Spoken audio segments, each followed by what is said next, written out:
to Surviving the Apocalypse the Nerd's Way. Tonight's edition will feature teleportation, the technology of the future, choosing your friends in the apocalypse. And we'll talk about the Pacific Trash Vortex. Ooh, horrifying. And then after that, we will make our own predictions for the next 5 to 10 years of our great life in the British Empire. And then we will check out this nuclear winter card game. Quite the frivolity to have with friends, and also contemplate your impending destruction. Indeed we will, and also we'll talk about the latest financial craze, Bitcoin, and its uses after the apocalypse. And of course, this would not be Surviving the Apocalypse the Nerd's Way without at least one mention of the best author on the world, Patrick Rothfuss. Yes, that's right, Sir Patrick Rothfuss, as he was knighted in 1812. Indeed, all this and more on tonight's episode of Surviving the Apocalypse the Nerd's Way! Future edition. Well, that was fun. I think we've set the bar too high. We have finished. I think we should end the podcast permanently. That's good. Thanks for listening. That was the most incredible thing we will ever do. Thank you for episode 14. We'll talk to you later. And tonight we talk about teleportation and its effects on the economy. So, no, but that is going to be our topic of conversation for the moment, and teleportation. So, John, interestingly enough, with teleportation, correct me if I'm wrong, but isn't... You're wrong. Okay, thank you. Next episode... you, not just point it out. Yeah. But as it currently stands, from the technological point of view, when it comes to teleportation, it's not real teleportation. It's... Ooh. Okay. Isn't it... Let's say if I were to move my key here from one end of the table to the other. Yes. With some fancy teleportation circle, right? Mm-hmm. If I were to do that, the key on this side, on the right side, would be destroyed at a molecular level. Yes. And then recreated over this side. On the left. Is that correct? In a certain sense, yes. Okay. However, I would like to introduce you to a concept called 2D animation. Oh my goodness. Wow, this is amazing. Has that been invented yet? You might be wondering how Walt Disney is related to teleportation. I would. But take, for instance, Mickey Mouse. Okay. I was going to say Daffy Duck. No, I was going to say Bugs Bunny, but that was not Walt Disney. That's Warner Brothers? Yeah, Warner Brothers. Anyway, so take... I promise we'll get back to teleportation, yeah, right? Okay. Take, as an example, let's take Mickey Mouse. Okay. I have it. We have... So you know how the 2D animation was made back in the day? You would get these giant plastic sheets that had Mickey Mouse drawn on them, and you would put them on top of the background, and then when Mickey Mouse moves, you take that one sheet, move that away, and then move it back to this other one, and then that's him moved slightly over, slightly over, slightly over. Right. Is it a different Mickey Mouse? Because when you see it all lined up, it looks like the same thing. Interesting. And perhaps when our brains have our memories of what's there before, we think that we're the exact same person we were 5 seconds ago. How philosophical. Now, all this relates to teleportation because let's say teleportation, one theory is that you destroy it and you recreate it somewhere else exactly the same. My question for you, from a philosophical point of view, is... Is it the same person? Is it the same person? It is. What difference does it make if we moved half a centimetre or a million miles across to the other side of the universe? Okay. Well, in my opinion, no. I don't believe it is the same person. But I also have that conflicting hypocrisy within me, because I also think if it has all my memories, all my personality still, it is still me. But when something is destroyed and recreated, let's just say let's say I set your house on fire. Just go with me here. Okay. I need a lighter. I need a real example. Give me a lighter or some matches. We don't have any lighters in our house. Definitely not. No, but let's use that as an example, right? So let's say I set your house on fire and destroy it down to its foundations. okay? And your insurance comes in and they're like, oh yeah, we'll rebuild it exactly the same. Is it the same house? No. Exactly. So I would... That's just a stupid example, of course, but for me it is an example well enough. So if I were to be teleported from, let's say, here to Alpha Centauri... Yes. It would be a new Adam in Alpha Centauri. And then when he teleports back, it'd be a third Adam. Yep. Both of you are dead. I'd still have the memories, but I would be a different makeup entirely. So, all right, let's take that as a given. So... Are you saying that you would never use teleportation? Oh, God, no, I'd use it in a heartbeat. Oh, okay. Yeah. Wow, you're even so cruel that you're happy to destroy yourself. I think I'm mainly cruel to myself, and self-destruction is my key. All right, your issues aside... have you watched, and this is Surviving the Apocalypse, the Nerd's Way, so I'm going to bring everything back to pop culture. Oh, yeah. /nerdery. Have you watched The Prestige by Christopher Nolan? Yes. How good is that? Okay, so... Hugh Jackman. Fantastic. So what we have a rule, we're starting this rule on the podcast where if we want to get any spoilers, we have to warn and say, skip 15 seconds ahead. Spoiler! They're clones. Done. So, yeah, at the very end... So Tesla figures out how to make teleportation, but it actually creates 2 copies of Hugh Jackman, or his character rather. If there were more Hugh Jackmans, that'd be cool. So it becomes this battle where he has to be the first person to kill the other one, and then he ends up making a trap for the one that isn't teleported. Anyway, so basically it's that moral dilemma, and there's this... Oh man, we could talk. We haven't even started talking about the practical applications of teleportation. No, but it just looks like on the philosophy of it. Have you ever heard of this concept of quantum immortality? I think it's perhaps a badly named sounds sexy phenomenon. As hell. But so basically, the way it works is I find a box and I say to you, "All right, Adam, we're going to flip a coin, but it's quantum coin, so it's proper random, not just pseudo-random. Sure. It's a quantum coin. Because quantum coins exist. Well, we just use the decay of radiation, gamma radiation, or whatever it is, just to work out something that is quantum truly level random.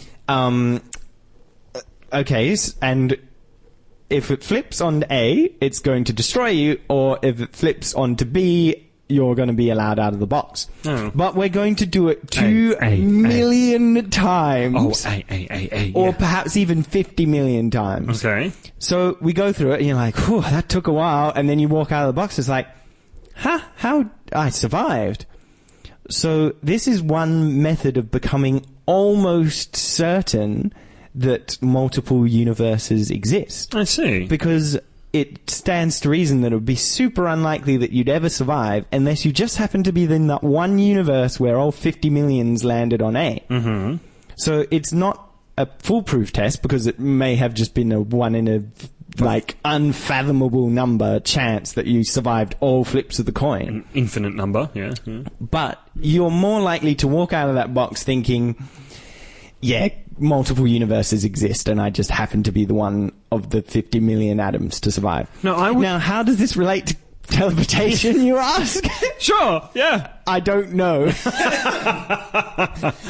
But yeah, it's that idea. So every time Hugh Jackman's character did the thing, no spoilers, perhaps we kind of spoiled the whole movie, sorry. He had to question, what are the chances that he ended up being the one to survive? So every time you take the teleportation, you're like, a new baby may as well be, except that you have the memories of this old Adam, and you're like, hooray, now I exist and I'm a person. But oh dear, the last Adam died. Yeah, drowned horribly. Interesting. Okay, I think...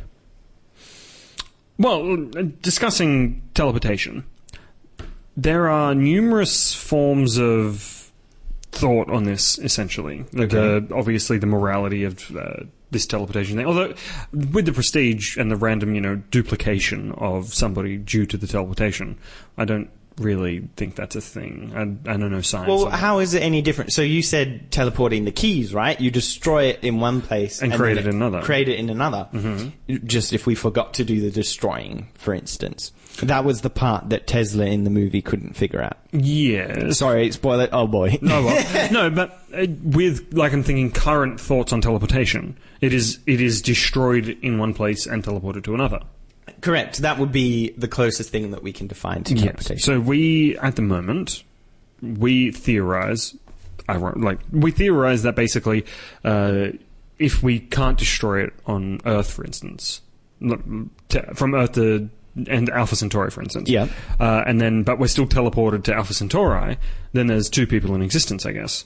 Still, but regardless, it's destruction on one, creation on the other. All right, I'm going to give us a way out here. Okay. I'm just going to assume that we've somehow worked out that teleportation works, and your soul isn't destroyed. Mm-hmm. Everything's fine.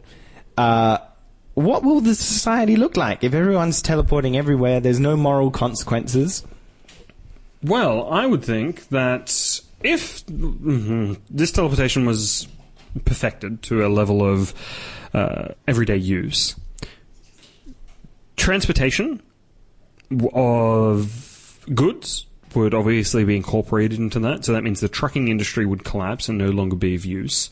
Therefore, the economy would suffer in one way because... Wow, I'm thinking the opposite. I'm thinking, oh man, we could just put all the veggies in a teleportation box and it appears in your microwave. Yeah, but no, I'm not thinking broader spectrum, because do you know how large the trucking industry is? I'm told it's pretty massive. It is huge, especially in America. So with all these people out of jobs, they're not earning money, therefore the economy would come to a... not grinding halt, but it would suffer because of it.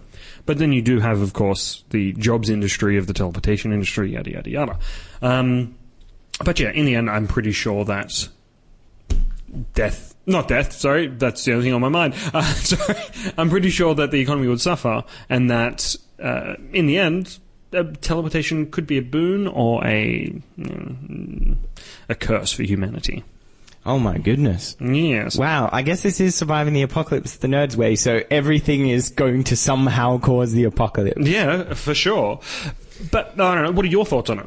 I'm thinking, if you've ever watched the TV show Rick and Morty, there's this point where Rick says, the thing about discovering teleportation is you figure out that you're the last person to discover teleportation. Mm-hmm. Mm-hmm. So I feel like, in terms of the apocalypse happening, it's more likely that we're like, oh, cool, let's check out Alpha Centauri. That'll be fun. Mm-hmm. And then all the Alpha Centaurians are like, you invaded our personal space. Get out of here. It's called space for a reason. You're supposed to give us some of it. But let's say, just here on Earth, like, think about little things like that you commute.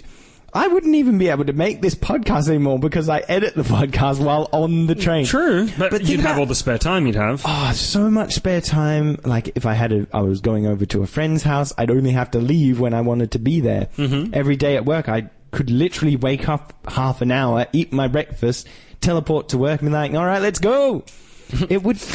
I just feel like there's so much wasted time by humans going from one place to another. Travel is a terrible thing. That's the burden of being grounded. We need to grow wings. John, grow wings. Do it now. Do it. Grow wings.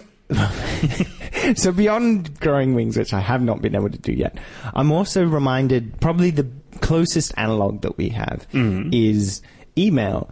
So something that was quite common back in the day with letters is if you would visit someone, you'd like ride there on your horse or something, and then okay, maybe not that far back, but you would send a letter afterwards to say thank you for accommodating us. Yeah, we never do that these days. I miss letters. Yeah, it is so great. Letters have got to be one of the greatest things that have been left from like a generation before. If you think about it, we have no real need for letters. There's nothing that you can get out of a letter that you can't get out of email. Nostalgia and love. And also, like, for some reason, it's more valid than an email for legal reasons, but that'll be gone soon.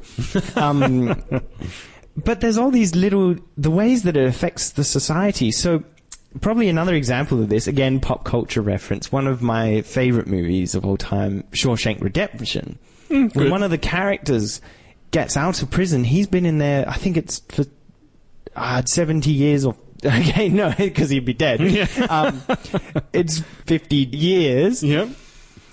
And he gets out and he's like, why are all the cars driving around? Everything's happening so quickly. And I feel like with teleportation, it won't make our lives easier. All of a sudden, our bosses will be like, well, it didn't take you an hour to get to work, so you can work an extra 2 hours for the start and the end of your day. Yeah, that sucks. We as humans just cram everything in. So maybe these travel times are the only things keeping us like in check and sane and happy and peaceful. Although I'm not thinking that when I'm like covered in sweaty people everywhere, crammed into this train. Like, never thinking that when I'm stuck in traffic. Yeah. I don't think anybody's thinking that when they're thinking, oh good, I'm stuck in traffic. This is a time to unwind and not slowly build my rage. But like, what happens if the teleportation systems need to like buffer? So it's like, all right, get in the transportation pod or whatever, and you hop in, and it's like there's too many people. So when you press the button, you just cease to exist for like 5 minutes while it's processing everything. No way. Oh, that would be so creepy. And imagine like there's some data mix-up. Transferring your data, you're going to like be reshaped differently. Oh man, that's terrifying. Yeah. And like you end up in heaven in the afterlife or whatever, and they're like, wait, you're not due here for another 12 minutes. Wait, what? then you teleport there and you're like, I'm going to die in 12 minutes time. Wow, okay, yet another episode that we start off quite dark. This is what happens when you listen to my podcast. Adam, isn't it also sort of... No. Next on tonight's episode... Oh, my words. Hello, and welcome back. Public announcement now. As the dead have warped the Earth, you may find yourself in need of people to help you.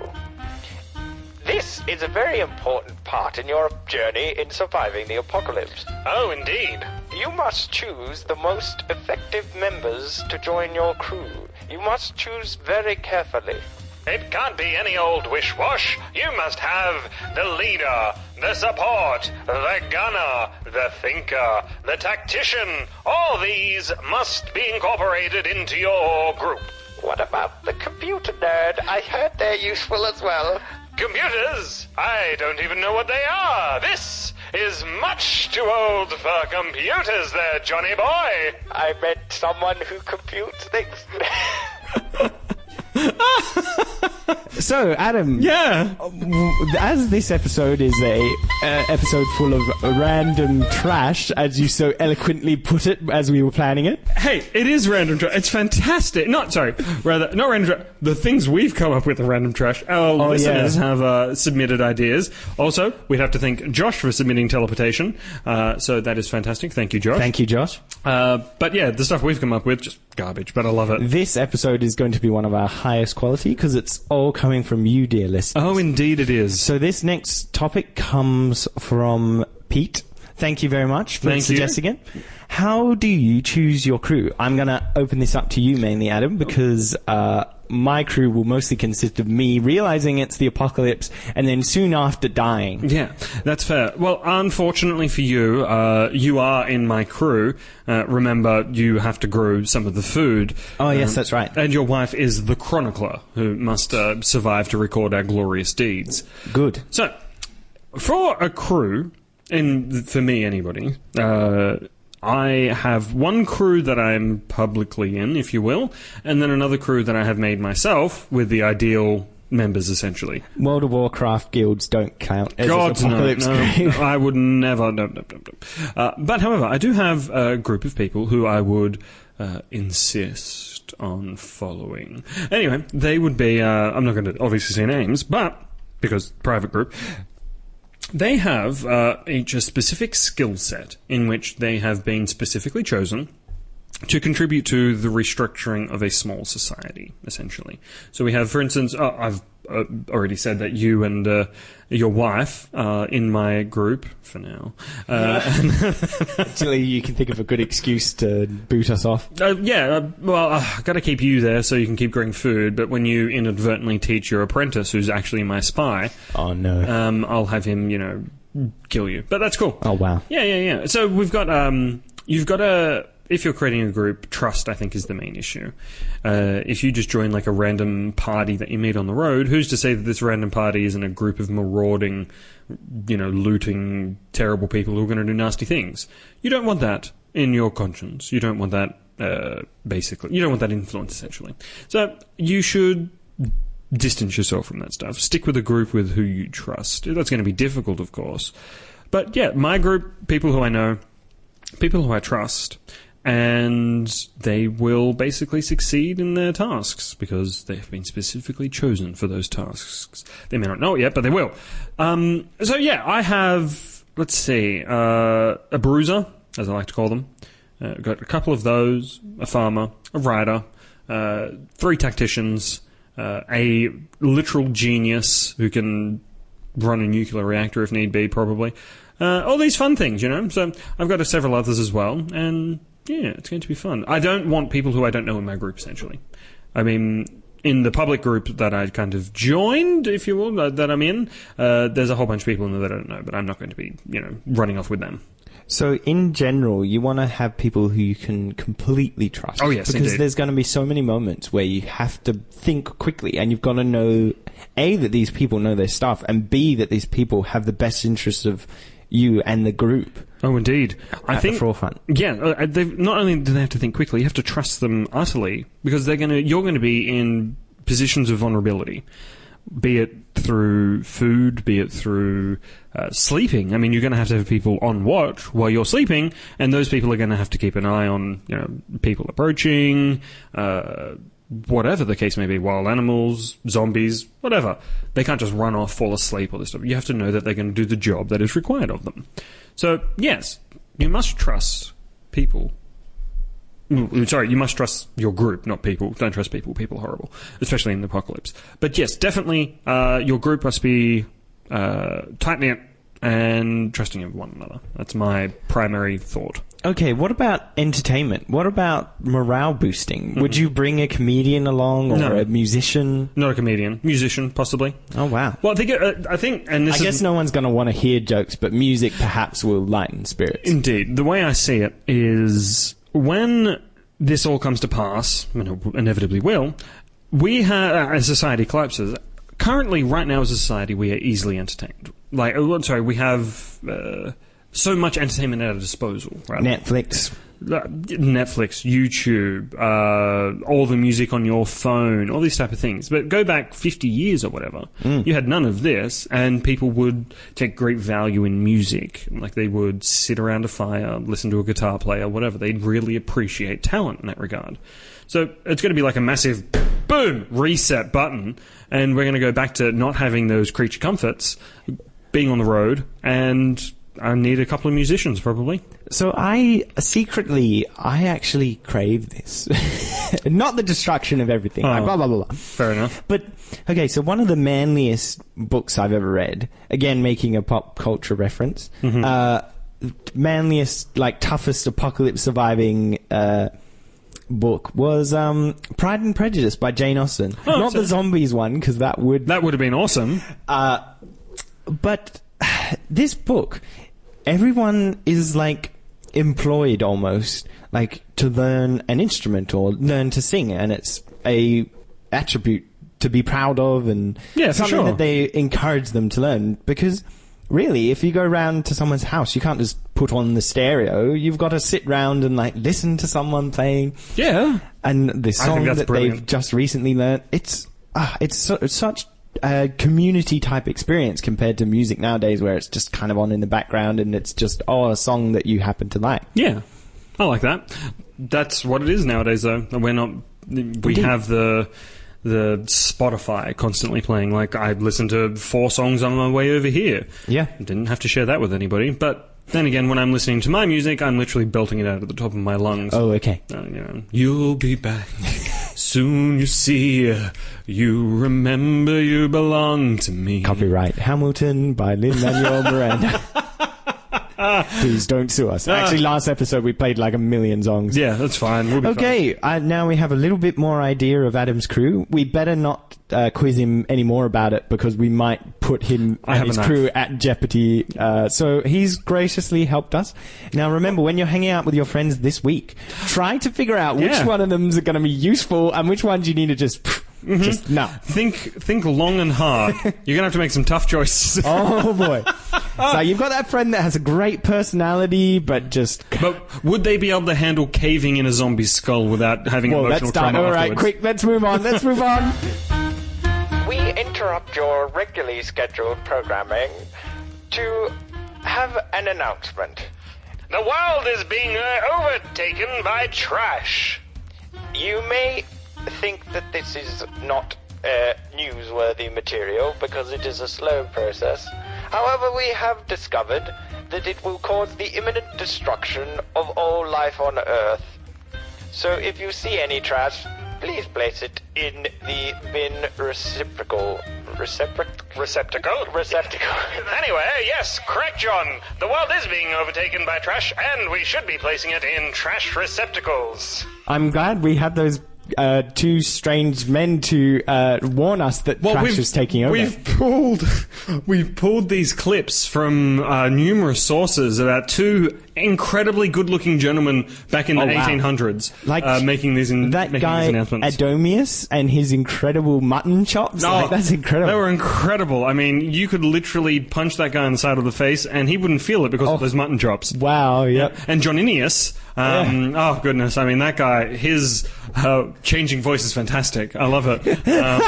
Hey, I mean, I don't have any association with him. No, neither. No. I don't know. Like, they kind of know about computers and stuff, but we found it on an old wax cylinder. In fact, here it is. Hang on. Yeah, oh my goodness, that's amazing. This is the wax cylinder right here. I've got in my hand. It sounds like a water bottle. It looks a lot like plastic. Nobody could see that, but I did the dramatic head turn. So, plastic taking over the world. Indeed. It is happening, and it is happening faster than we would like to admit. And a lot of this is happening at one specific place. A lot of it is gathering in one specific place. And it's not landfills, although that is obviously happening. No, it is the Pacific trash vortex in the middle of the Pacific Ocean. Huge, basically, islands of trash that have... Because all currents in the ocean will eventually meet, and this is where a lot of the trash that gets dumped into the ocean basically finds its way there. But there is hope, surprisingly. Oh, wow. Indeed. Now, John, you have the information on a plastic-eating bacteria, is that correct? Indeed. We're used to bacteria really forming the enemy, like as we talked about superbugs in hospitals and becoming resistant to antibiotics. But this quick adaptation of bacteria might actually save us for once. There is a bacteria which is called Ideonella sacchariensis. Well done. That is not how you pronounce it at all. It is now. But let's just say that's how you pronounce it. Mm-hmm. It has been found growing in landfill, which is ultimately very incredible. Which is where it's needed. That it's able to develop a certain... it's mutated to the point where it has an enzyme that is actually making it capable of metabolizing PET, which is a form of plastic. Apparently only been around for 70 years. So we know that this is a recently developed bacteria. So I kind of like that. Like, I'm all for eating yogurt and stuff. I think bacteria is going to save our lives, really. Wow, that's a turnaround. I'll still stick with my antivirus cream, thanks. I'll just keep using that all over the place. But if it's antivirus, it won't help you from... Well, no, it's antibacterial. Yeah, everything. Dead old stuff, that does bacteria, doesn't it? Oh, gods. Does it? Let's say, for instance, we have this problem in the world. Too much trash, right? We're filling up landfill. Nothing can be done about it. We're eventually, generations from now... There's going to be people growing up that just can't grow food because literally the soil is just not there. There's just plastic everywhere because it just never decays right. Unless microbes adapt. And so the bacteria, if it can decompose this plastic, just like it would my compost bin with fruit in the backyard, it could turn plastic back into soil. It could save the world. Oh, that would be handy. But also, it occurs to me, this is a creepy tangent. How so? But we're currently inventing new ways of introducing power based on the sun. So you have your solar panels, take for instance. Now, they're not that great for the environment. They will sit in landfill for a while after they become ineffective. But we're developing new ways of generating electricity from the sun, taking inspiration from plants. Photosynthesis. We've been able to create these fake fibers that still grow all the bacteria and microbes that it needs in order to do photosynthesis, and we can generate electricity from it. And what occurred to me is, what is the ultimate computer? It's a computer that can generate its own electricity from the sun. It can self-replicate. No, I don't like that. Do you know what is a good example of that in the world? Plants. Plants might be the only remnant of a society years ago where we designed these computers that can self-replicate, they can produce their own electricity. They took over the world, they destroyed us, but now bacteria has learnt how to decompose plants. What if we're heading there again? We're creating all this plastic, quote-unquote, manufactured stuff, and bacteria is learning how to destroy it. Interesting. Oh, I just don't like self-replication because, bring it back to pop culture, boom, nerdsway, it is Stargate.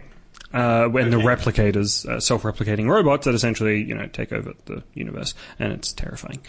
So, sod that. Replicators are terrifying, and don't want that happening. Oh, wow. But plastics, if they're going to be, bacteria destroying plastic is cool. However, there is another thing.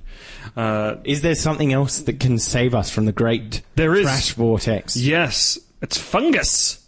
I know, right? That stuff growing between your toes, John, because, you never bathe. Wait. I have a shower, All the listeners now think you're some dirty hobo that just does this with me. It's fantastic. I have good hygiene, just so everyone knows. So, yes, a fungus, which was discovered in a landfill in Pakistan recently, in 2017. So this is something that is able to break down plastic somewhat quickly, a little bit quicker than the bacteria, because bacteria obviously will happen over a period of time. So this fungus is called Aspergillus tuberinosus, and that is exactly how you say it. Okay. Don't even know if that's true, but that is what I'm going with. Yours sounded better than mine. Basically, it's able to feed off the plastic. So a thought is this fungus grows on plastics and what have you. So you collect all this plastic from the oceans and landfills, chuck it in this building or whatever, and grow a crap ton of fungus, which in turn you should be able to feed. You should be able to eat. So it creates the... maybe, I can't confirm that, but let's just hypothetically say that we can eat the fungus that grows off this plastic, right? Sure, or we can eat something that grows off the fungus that grows off the plastic. Sure. We're re-entering plastic into the circle of life. It's the circle of life. If you edit that out, I'm going to punch you. Okay. That's got to stay in there. Oh, man, what have I done? So, but this fungus obviously is able to feed off the plastic, which was confirmed in a lab recently, published in Environmental Pollution. Scientists found that this fungus colonizes basically, specifically, and exclusively on the polyester polyurethane plastic, which is most plastic, essentially, I think. Anyway, it just causes extreme degradation and scarring. It breaks it down pretty quick. But as it said, this isn't the first time we've discovered this type of stuff. Thankfully, thanks to that bacteria. So if we can, combine these two type of plastic-eating organisms to clear our landfills, clear our oceans, that'd be awesome. But then again, what effect will that have if we introduce this type of fungus or bacteria into the oceans? What effect is that going to have on the oceans? What else will it eat? Exactly. So, God, you don't want that type of bacteria mutating, because if it goes from plastic to, let's say, I don't know, flesh, and then, goodness gracious me, that's how the world ends. I can see it now. Oh, man. Yep. I can see it. It's going to happen. So, that is a way we can... not quickly, but maybe over a generation or two, attempt to clear our oceans and landfill, because it is a huge problem. Plastic lasts for ages, not forever. I honestly, I think it's 50, a lot longer than humans that on any model predicted to ever survive. Yeah, I'm checking this out now, because I want to find out. No, not how is plastic made? No, how long does plastic last? 1,000 years. So, basically, plastic waste is one of multiple types of waste that take too long to decompose. Normally, plastic takes about 1,000 years to decompose in landfills. Well, plastic bags we use every day, 10,000 years to decompose. Plastic bottles will take 450 years or more. So, no, let's not. So, I think I'm going to start my own little initiative in combating this. Because, whilst I hunger and crave the apocalypse to come, I don't want a flesh-eating common bacteria into the environment. Because that's what I theorize will happen. If we introduce this plastic-eating bacteria, somehow I just know it'll learn how to eat human flesh. That's exactly it. It's going to happen. And I don't want to die that way. That seems rather boring. So, let's combat this, folks. Okay. I'm going to stop using those disposable plastic bottles. Oh. Yep. Wow. Yep. Because I've got a non-disposable plastic bottle in front of me right now. Indeed. Now, I know you're rather environmentally conscious. I literally created a business to combat landfill in the form of kitchen waste. Yeah. You're basically a decent human being, whereas I'm basically trash. I belong in the Pacific trash vortex. And that is how the flesh-eating bacteria starts. Oh, wow. Yep. That's how it made the switch to human... Yep, that's it. So, yes, wow, I think some good is coming from our podcast. We're starting, initiatives to save the world. This is incredible. It's fantastic. I'm sure it won't last long. No. But, no, I would like that. If our Nerdsway community would like to find out a way, I don't know, forever, for a week, whatever, figure out a way that you can help reduce plastic waste in the environment. And if you do buy a reusable bottle, take a photo of it and hashtag stopping the apocalypse the Nerds way. Wow, that's a long hashtag. If you can work out how to spell that. Or just at reply us or something. Yeah, just say, hey, I brought this. Yeah, well, I'll give you love, which is not a common thing for me. And we'll give you 3 free Surviving the Apocalypse t-shirts. Oh, wait, we don't have those. Yeah, sorry. You've just committed us to something horrible. Thanks, John. If you are listening to this, you have found the secret second cylinder recording. You have found the Nostradamus tapes. Be prepared, for within this cylinder lies the secret to the future. Yes, that's right. You may even know what great things lie ahead as far as the year 2000. That's a scary thought. I predict flying cars and world peace. Yes, that's right. So get your smoking jacket ready, make yourself comfortable on your leather chair, and turn up the wireless. And ensure that you have a fine glass of brandy as we delve into the future. And don't forget to smoke your pipe, because it has been proven to be the most healthy thing to do. Recommended by 5 out of 5 doctors who are still alive. Sponsored by the tobacco industry. Sponsored by Mabalo. Oh, no. And Winfield. And any others. That'll do. I love it so much. This is like my favorite thing. Okay. Oh, wow. So we listened to the Nostradamus tapes, and they were all correct. They were. But unfortunately, my wax cylinder converter thing crunched up the tape, and we can't remember what was in them. No. But I just remember thinking they were all correct. Yes. So we're going to give our... We certainly... I do remember one thing, is that they did... Because it was an extended edition. They definitely said that the White House would be ruled by a reality TV star. So, yes, that's right. There you go. And they said to invest in the asbestos industry. I assume they meant before they discovered it was deadly. Cancerous. Yeah.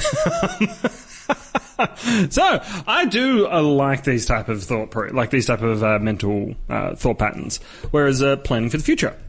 So, John, where do you see, not yourself, because who cares about us? Yes. Where do you see, let's say, well, let's just go for an overscope. Where do you see the world in 5 years? Completely destroyed. Wow, that's short view. I know, there was probably another question of 10 years or 15 years. There was, yeah, 10, 15. But no, just all gone. Just gone. Not even to the point where there's no life on Earth anymore. Like, the whole Earth just flew into the sun. It's just gone, nope, screw this, I'm sick of you guys. Yeah, I'm out. Peace. A gigantic jetpack just fires out of the Pacific Ocean and launches us straight into the sun. I can get behind that. Okay, let's be a little bit less negative, perhaps. Well, no, yeah, all right, fair enough. So, 5 years. Where do you think? So think about 5 years ago. Yeah, right. So it is 2017 right now. No, it's not. It's 2018 right now. Get with the times, Adam. Yes, indeed. Oh, we can do a good impression. Wow, we are good at yeah. But yeah, so 5 years ago, 2012, the world was meant to end then anyways. Yes, that's right. Yeah. Although, technically, because it's 2018, it was 2013 5 years ago. Yes, that's true. But what was it? 31st of December? What was it? Like 31st of December? 21st of December. Well, that is basically 2013. Yeah. So, it is crazy to think how far we've come in 5 years. But it's so difficult to even imagine what the next 5 years is going to be like. Because you can go super optimistic and think, oh man, we're going to have like phones that are implants into our brain and we can always get information, whatever we want, as soon as we need it. Or you can go, actually, they'll probably just invent the like iPhone 15 and it'll just have a slightly bigger screen and like a feature where you can press a button and it'll make your dog look at you or something. Like, that's a random they're running feature. out of features to add. I think you're right in that regard, like super optimistic versus realism, essentially. Because I think back 5 years ago, rather, and I had the, iPhone, whatever it was. I was still using Apple back then. Ugh. And, yeah, that's right. I'm not an Apple fan. Come at me, bros. But it's okay. John's the Apple user. We still retain half our audience. So, yeah, 5 years ago, kind of the world is basically as it is now. Literally. Like, I'm pretty sure there were problems in the North Korean peninsula even 5 years ago. Yeah, I think just in general, like in terms of the news, we like to sensationalize things a little bit. Mm-hmm. But the world tends to be the same things over and over. Do you know why? Because it's so difficult to get any change happening. Yeah, for sure. But by buying a reusable plastic bottle, you can get 3 free T-shirts. That don't exist. We'll send them by imaginary post. But, I mean, because we always tell ourselves that we can be the change that needs to happen in the world, but perhaps... I never tell myself that. Is this a little bit too depressing? Perhaps there's not much we can do. Well, it all depends on what view you're taking here. So, with, say, the 5-year approach. Change on a global scale, it would be difficult to accomplish within 5 years. Unless, of course, there's a dramatic war, or they invent teleportation, as we mentioned. Yeah, I don't think 5 years that's going to happen in 5 years, that's for certain. But that being said, within 5 years, my prediction is this, and this is why I wanted to do this segment, because I wanted us to have something on record for our predictions. I believe, in 5 years, there will be a medical breakthrough in the combat against cancer. That would be amazing. Yeah. I believe that there will be... Let's see, what else? I believe that North Korea... No, actually, you know what? I believe Russia and China will form an alliance of sorts. And I believe that there's going to be economic war between the US, China, and Russia. Okay, I have a non-political prediction for the next 5 years. Oh, that's not so much political. That's more like in my... Or geopolitical. Yeah, maybe. fair enough, yeah. Mm-hmm. I honestly feel like we'll be at the point where... Not where there's no money in the world, but there is literally no reason to have money. Okay. And by that, I don't mean money in general. I mean cash, like physical cash. I think we'll be at the point where literally there's no place that doesn't accept PayPass in 5 years. It's a bold prediction. That's good. I like that. But I'm confident in it because I actually haven't carried cash for the last 3 years. I'm surprised when I open my wallet and find cash. It's weird. Like, I so rarely use it. Like, I've got opening my wallet right now. I do have cash, but that's only because I had money given to me because someone owed me money. But I see. Generally, when that comes to being, it's generally just transferred straight into my bank account. Fun fact, paper money carries more germs than a household toilet. That is... So it will be great for reducing disease in the world. True, but did you know household toilets don't actually hold that much... You're making my fact sound less cool. Sorry, I'm sorry. Yes, I have actually heard that there's not as many as you might think. Yeah, because it's always flushed and cleaned. And your kitchen sink holds more bacteria. Oh, man. And you're a crazy washing up guy. I do. I spend hours way too long washing dishes. Wow, that's off topic. So yeah, 5 years. So you reckon cashless? Okay, I like that. I Yes, can get behind for sure. that prediction. Yep. So here's another thing. One of the most accurate predictions of the future that I've ever seen is this amazing documentary by Disney in 1958. No, they didn't predict the president of the US, but it was all to do with transportation. Okay. So they predicted that cars would still be driving. It's conservative.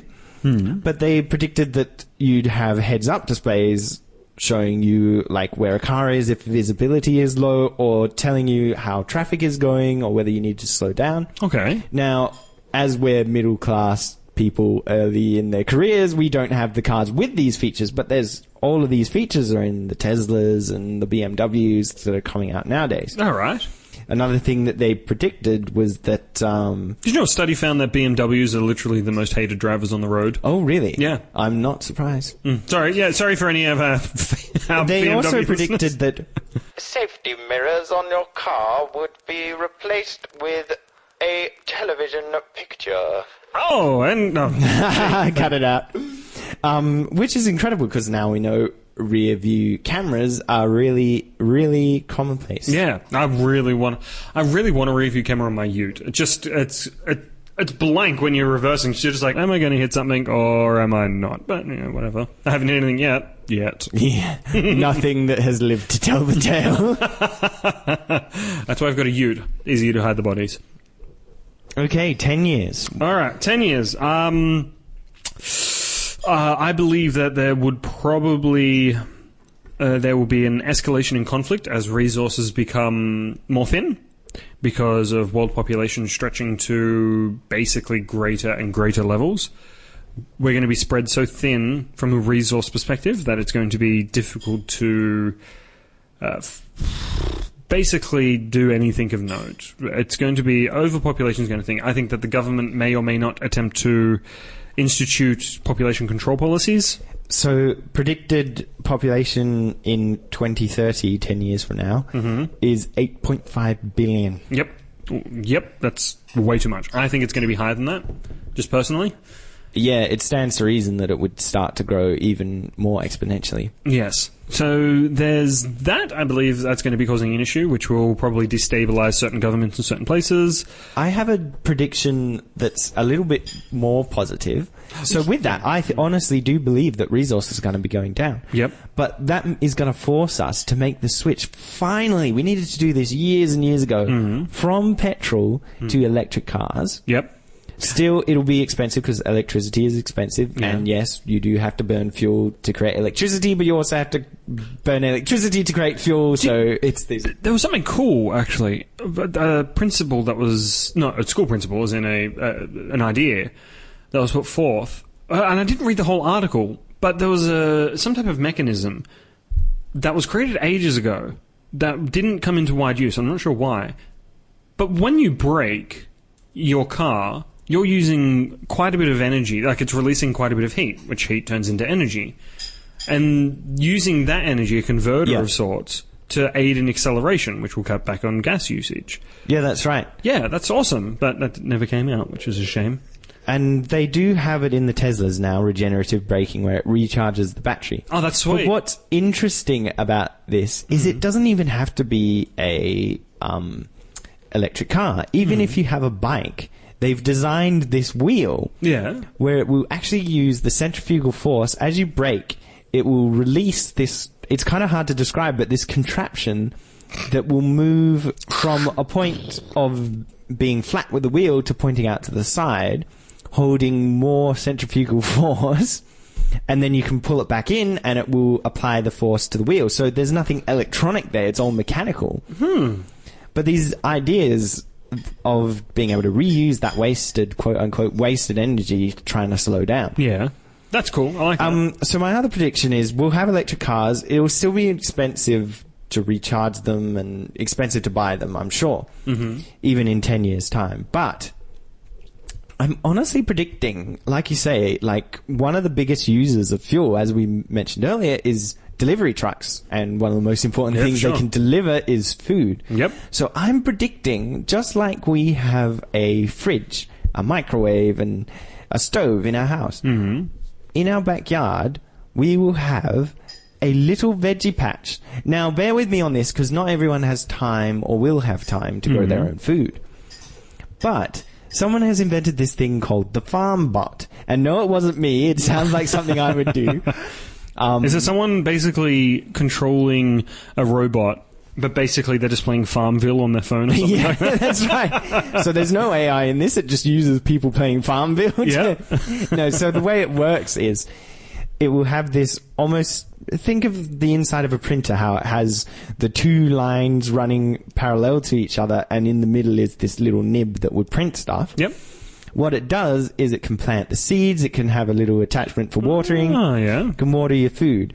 So the idea is you install this farm bot, and it will just grow food for you year round. It'll kill all the weeds, it'll spray all the bugs, it'll water all your veggies when they need it, it'll make sure there's no other problems. You can even just tell it, all right, these are the things I like eating, and it will design the best garden for that. That's cool. I like that. So I think in the future, as food's getting more and more expensive, people are going to be growing their own food, and what better way to do it except with AI, so you can have everything ready when you need it. That's cool. I like that. Within 10 years, you reckon? Yep, it's available now. You can buy it. It costs a lot of money. Interesting. All right. Well, I've seen a video. It's real. We've got. I believe you. I believe you.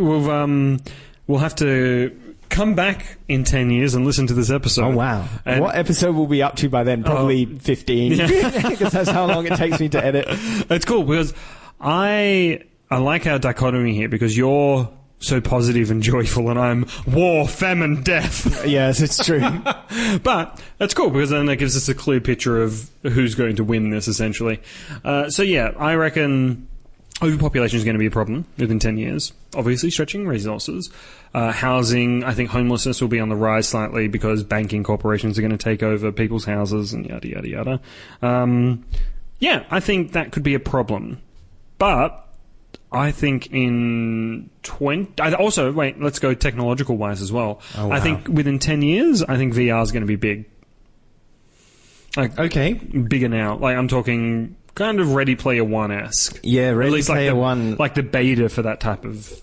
because the world will be so overpopulated and crammed in, the only way to escape it will be through virtual reality, which is... The technology is increasing at an astounding rate. Like, if you think about the first VR headsets where it was obvious you were looking at this tiny screen shooting down into your eyeballs, now it almost feels and looks real. Yeah, for sure. I think... I think we're not going to be going to Mars by 10 years. I think that's going to be delayed. I feel like if we don't get by 10 years, we're going to use up all the resources and we'll never get there. But that's what I think. It's kind of sad. I just don't think it's going to happen. I don't know why. I just think there's greater problems that are going to come forth that are going to distract people from this. Because what is it, like the Mars One project? That's like the trip Elon Musk is planning for Mars? Like sending a colony of people to Mars? A one-way trip to Mars. That's it, yep. Concepted in 2012. I'm not sure if it's SpaceX or NASA. It's SpaceX. It's not NASA. It's someone else. I thought it was Elon Musk stuff. Oh, yeah. It is going to be using the SpaceX Dragon. Oh, there you go. Yeah. Awesome name, by the way. Tesla comes up with, like, the best names. Not Tesla. Well, yeah, Tesla, but Elon Musk guy, yeah. So, regardless. Yeah, so we'll have all this fun stuff to look forward to. Self-running farms and gardens, and famine and death. Oh, wow. So, yeah, but I do think medical science will progress much greater than it is now, but I think it's going to be really expensive. I think it's we're going to have kind of like an Elysium moment, I believe. The movie Elysium with Matt Damon. Okay, I've never seen it. Okay, like But there's the rich, two societies, right? essentially Yes. where the rich basically get cured of all diseases and stuff like that. Oh, man. So we need to become rich. Well, let's start now. Buy Indeed. our t-shirts today. And in today's news, we have the market is crashing at a remarkable rate. I know, it's astounding. People are jumping from buildings because their stocks are currently worth nothing. Yes, that's right. Because there's something even greater than stocks. Indeed there is, Johnny boy. In the current financial market, a somewhat new financial currency is making its way into the market. Yes, that's right. The computer Bitcoin.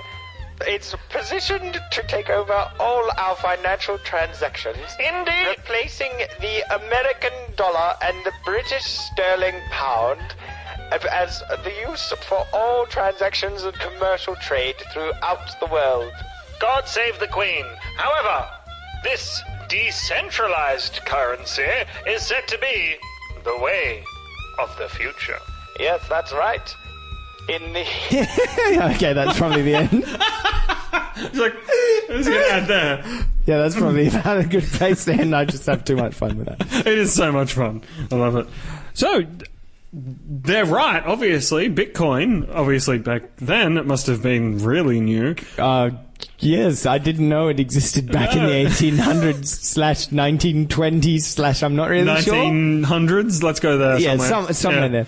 So yeah, so Bitcoin, I think we've discussed this previously for a moment. Elephant in the room had a massive crash. Oh yeah, of course, yeah. But I'd just like to point out for anyone who perhaps knows a little bit about Bitcoin but not everything there is to know, it's actually not a bad thing. In fact, it's not even a thing at all. It doesn't matter what Bitcoin is worth. It has no relevance on how useful it is.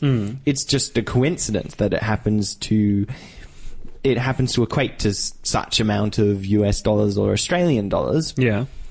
Bitcoin can be worth like half a cent. It just means we'd use a lot more of them, or it could be worth like $1 million, and that means we would use just tiny little fractions of it. Bitcoin can handle all of that. The price of Bitcoin has nothing to do with whether it's going to be useful or used widely. However, it is going to destroy the world. Oh, wow. I wish we were doing an apocalypse off this episode, because I would use Bitcoin as my candidate. Save that for next time. That'd be good. Perhaps I will. Yeah. How is it destroying the world, you ask? Well, I didn't ask. It's well, let's leave it there. No, how is it destroying the world, John? Well, so Bitcoin, the basics of it is in order to prove that a Bitcoin is worth something, they had to make it difficult to get one, right?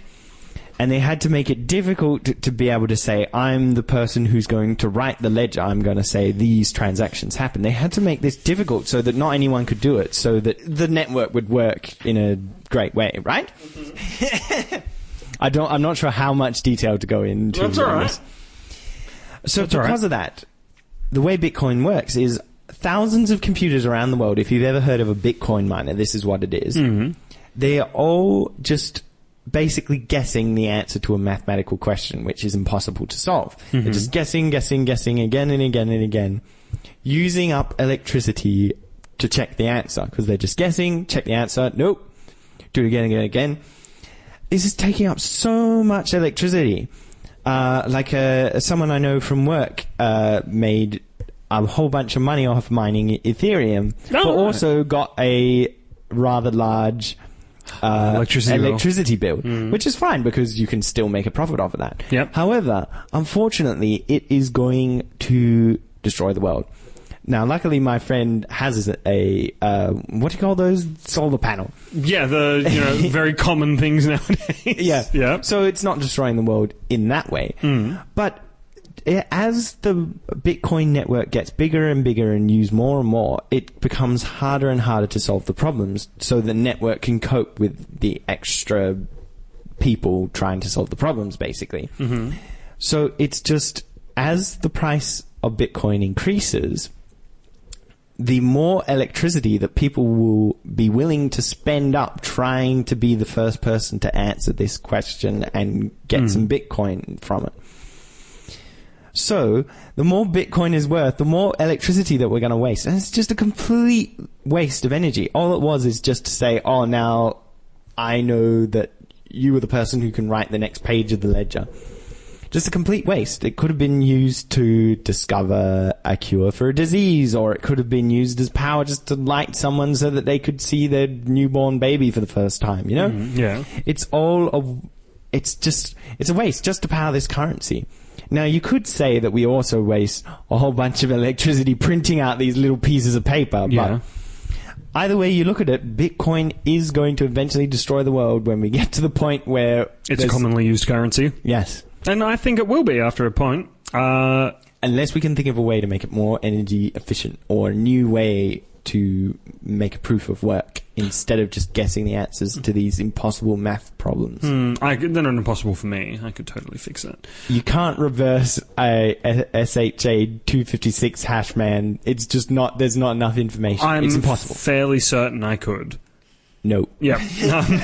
So, who was it that suggested this topic? Oh yes, this topic was suggested by a friend of the show. A friend of the show, good enough? A friend of the show, because his name's Fred. Fred! Thank you for contributing to the show, Fred. You're a glorious, glorious bastard.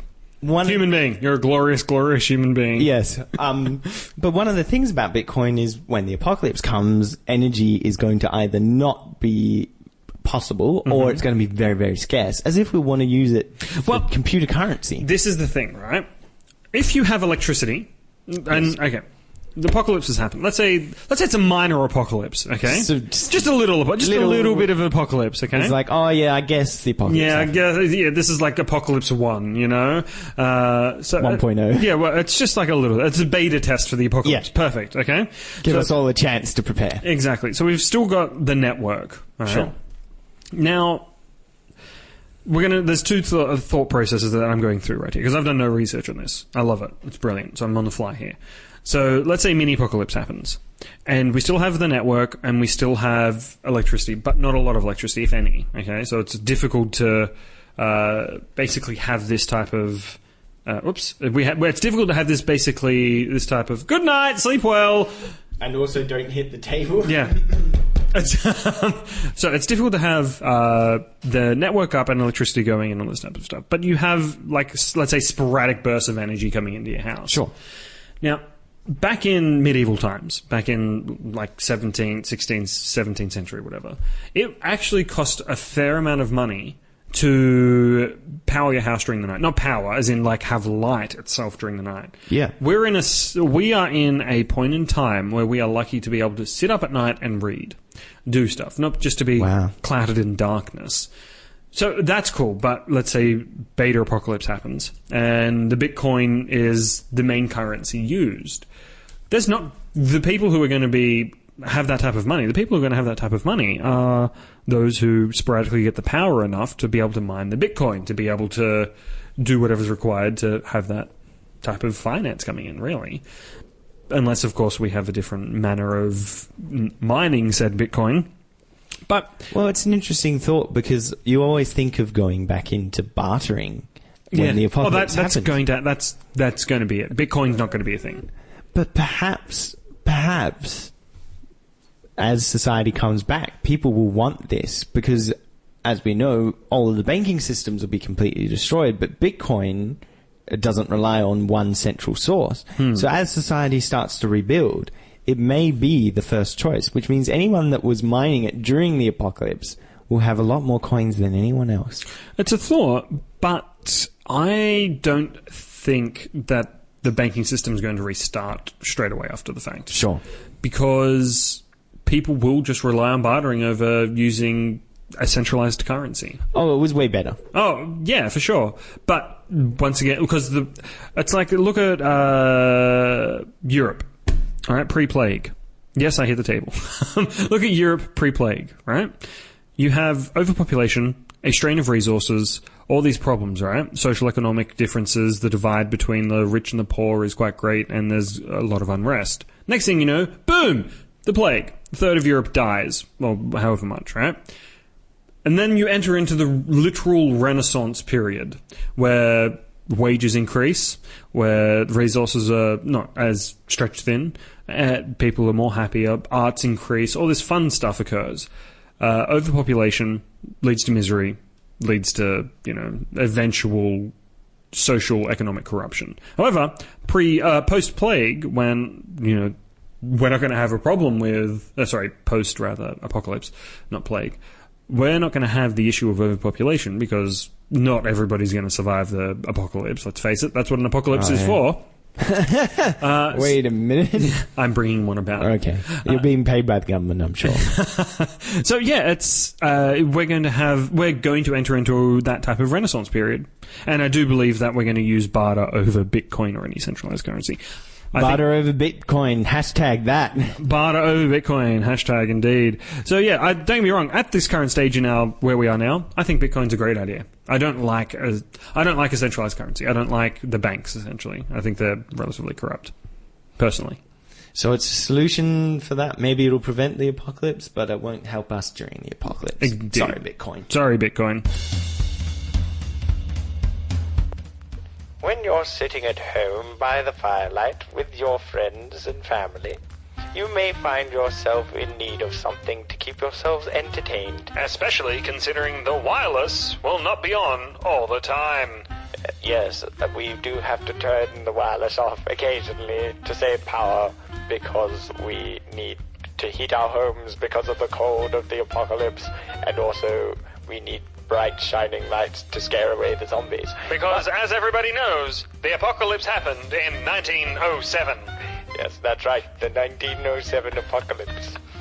Now, while you're sitting with your friends and family, you may find that you want to experience some frivolity. However, you do not want to just waste your time away at the same time. So why not play a game that will help you strategize during these trying times? Oh, indeed, and it will be glorious because you'll be able to fight against your friends. And fight against your family. And fight against the Nuclear Winter Card Game! Nuclear Winter. Sorry, we had to sell our Echo unit to pay for a new chainsaw to fight off aforementioned zombies. And cut down the trees to have wood for the aforementioned fireplace. From the aforementioned Nuclear Winter. Not the card game, the actual Nuclear Winter. Oh, brilliant. So, next week on the podcast, in the next installment of this wax cylinder / podcast, whatever that means, / wireless transmission, we will be playing this Nuclear Winter game. And we would like to thank our very dear listener, Laura, for suggesting such a thing.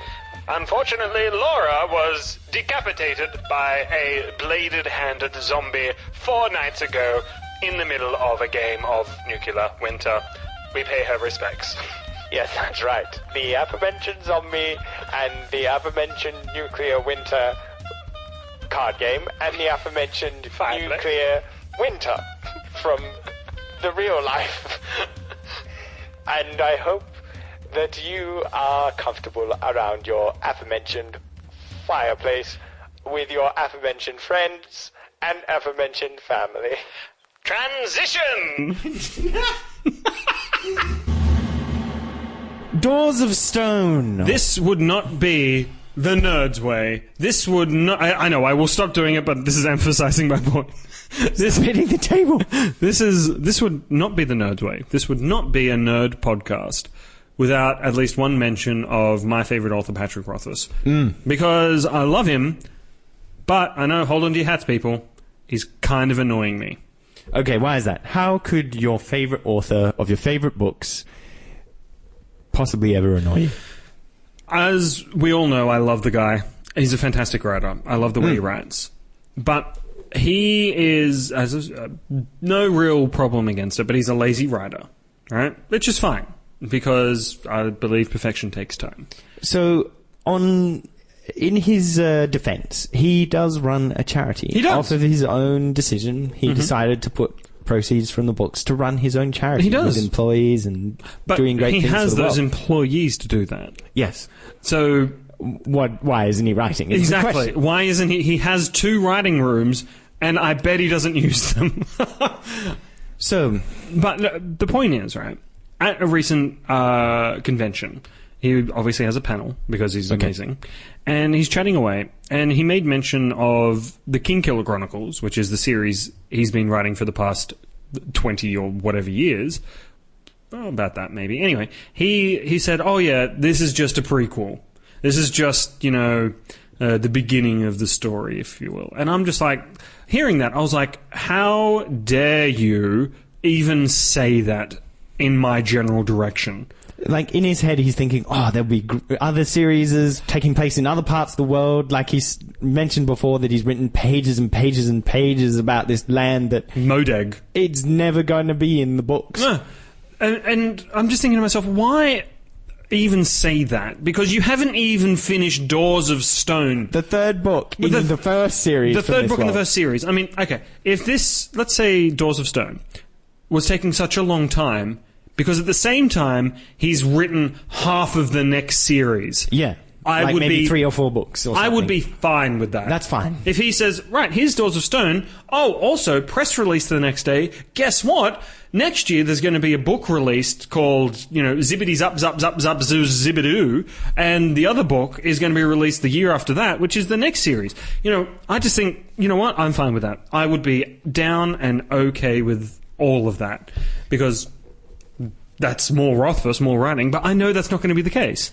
So he has written 2 novels and then 2 short stories. Yeah, two Brandon novellas. Sanderson, author of another famous fantasy series called Miniseries, The Wheel of Time, and No. Brandon Sanderson didn't create The Wheel of Time. He helped finish it. Oh, he helped finishing. Yeah. What other books has he written? So he has in his personal bibliography is a whole series of books. A series of series, if you will. He's got the Stormlight Archive, which was one of my favorites. Although, to be true, I wasn't a big fan of the latest book he's just released in that. You have the Hero of Ages, the Waxilium storyline, which is basically on the same world. You have the Arcanum. You've got a whole series of books, and they are decent-sized books as well. He is a very prolific and good author. I like it.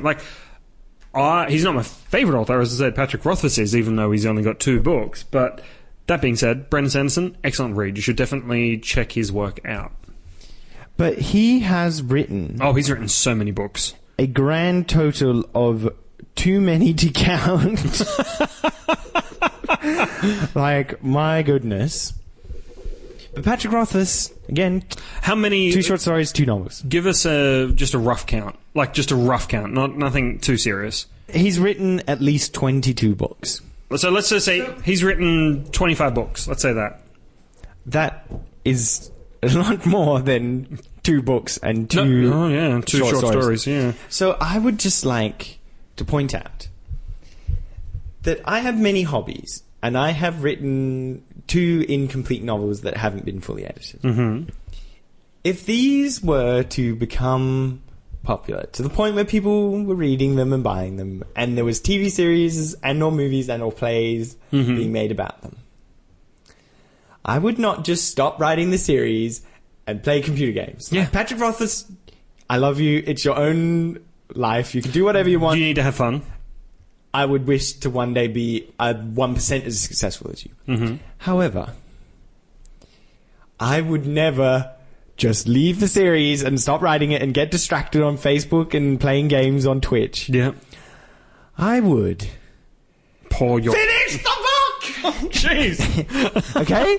Because you have a creative work. This is what all humans strive for and crave, is to have a work that just comes out of their mind, a creative work that can support them and their family. Yeah. But, okay, so before this convention when he said, "Oh yeah, this is just a prequel." Yeah. I was like so supportive of him, like to the level of fanatical, blind adoration. But right? now you know that he's just bitten off more than he can chew, and he'll never finish it. I now know that he's just messing with his fans. And the other thing about him as well is he likes to not have the ending that you want to expect.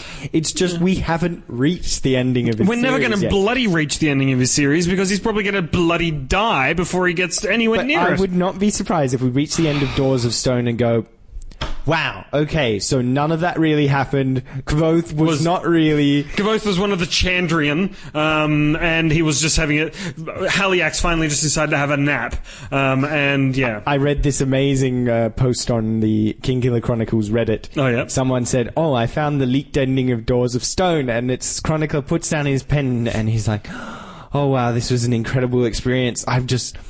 I've lost myself. I've just been stuck in this novel. And then he looks at Kvothe and he goes, did you really do all that things? And he goes, you actually believe that? And then the door opens and another guy comes out who's massive and strong and red-haired, and he's like, I am Kvothe. And then the chronicler is just like, I just wrote the stuff that this guy made up on the spot. 3 days of my life just wasted. I like that. That's a good ending. And 10 years of us as readers' lives wasted.